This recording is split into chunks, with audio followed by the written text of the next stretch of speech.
Bonjour à toutes et à tous, bienvenue sur Grand Lille TV. Comme chaque vendredi matin, on fait le point sur le programme sportif du week-end. On accueille Guillaume Van der Schaak. Bonjour Guillaume, Bonjour Adrien. le rédacteur en chef de Sprint Magazine, qui va donc nous détailler ce programme comme chaque week-end. Et on commence bien sûr par le football avec un match à l'extérieur en Ligue 1 pour le LOSC. Et oui, on le rappelle, hein, les Lillois qui ont décroché officieusement leur maintien depuis cette belle victoire à Guingamp. Les Lillois qui, du coup, en cas de victoire à Montpellier, hein, et ça se joue demain soir à 20h, peuvent peut-être même viser plus haut, viser le top 10 en point de mire. Alors, ils sont 12e du championnat désormais, les Dogs. Et puis, on espère pour eux qu'ils vont réussir à confirmer leurs belles promesses offensives constatées samedi dernier. Face à eux, eh bien, c'est tout simplement l'équipe de Montpellier, 13e de Ligue 1, qui n'a plus grand-chose non plus à attendre de ce championnat, si ce n'est comme les Lillois essayer de se hisser dans la première partie du classement.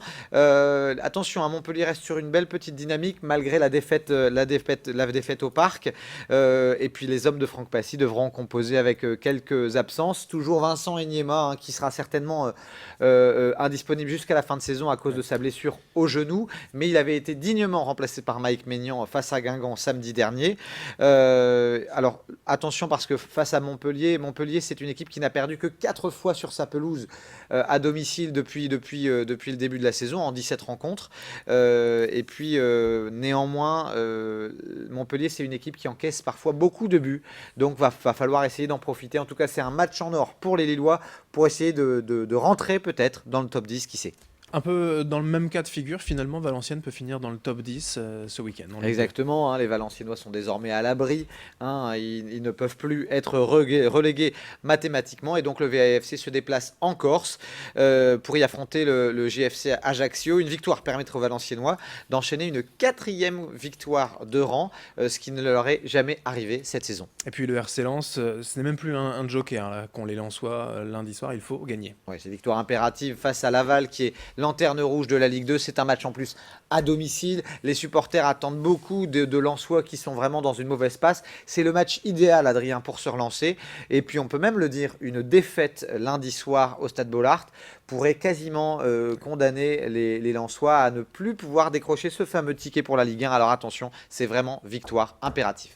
En basket féminin, peut-être la qualification pour la finale des championnats de France pour le SBVA. Et oui, parce que les basketteuses villeneuvoises ont réalisé un exploit lors de la dernière journée, aller s'imposer dans l'antre de Charleville-Mézières. C'est donc au tour de l'ESBVA de les recevoir, et une victoire qualifierait les guerrières pour la finale du championnat de France. Un titre en plus qui leur avait échappé de très peu il y a 2 ans. Elles s'étaient inclinées face à Bourges, leur bête noire.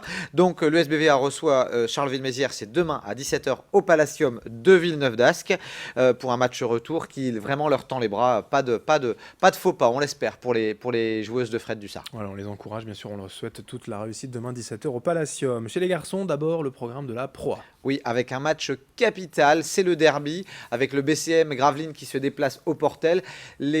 En gros, pour les playoffs de Pro A, elles sont 3 équipes à égalité de points, avec toutes 52% de victoire. C'est le BCM 7e, l'Asvel 8e et le Portel 9e.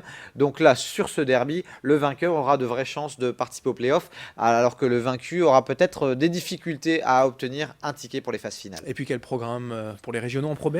Alors tout simplement, Lille va essayer de faire oublier sa défaite dans le derby de ce début de semaine face à Boulogne. Et les basketteurs lillois du LMB reçoivent Rouen qui est 13e, les Lillois sont 5e. Donc voilà, c'est un beau match en perspective. Et puis Denain ira au Havre, Boulogne va recevoir Boulazac, ça ce sera demain à 20h. Un événement aussi pour les filles du LMRCV, on parle de rugby féminin. Elles sont championnes de France en titre, celles qui aiment se faire appeler désormais les putains de nanas. Rencontre en effet l'équipe de Montpellier, c'est la 3e année consécutive que les 2 équipes se rencontrent pour se disputer le bouclier national, et ça va se passer à Bègles demain à 17h.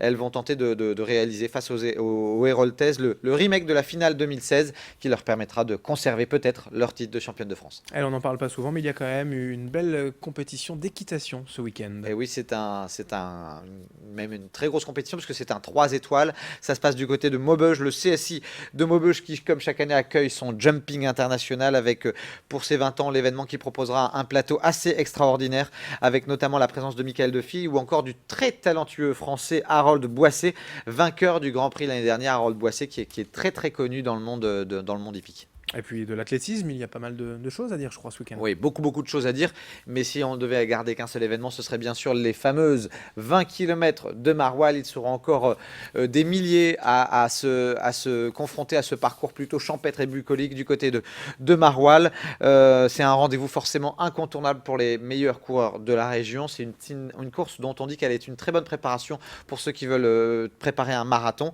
Et puis un petit clin d'œil à Thierry Vaillant, l'organisateur, et tous ses bénévoles, parce que c'est vraiment un événement dont le succès n'est plus à démontrer. Encore quelques courses hors stade en bref ce week-end. Oui, d'abord en bref, je vais vous parler de waterpolo, puisqu'il y a aussi un derby, c'est décidément le week-end des derbys.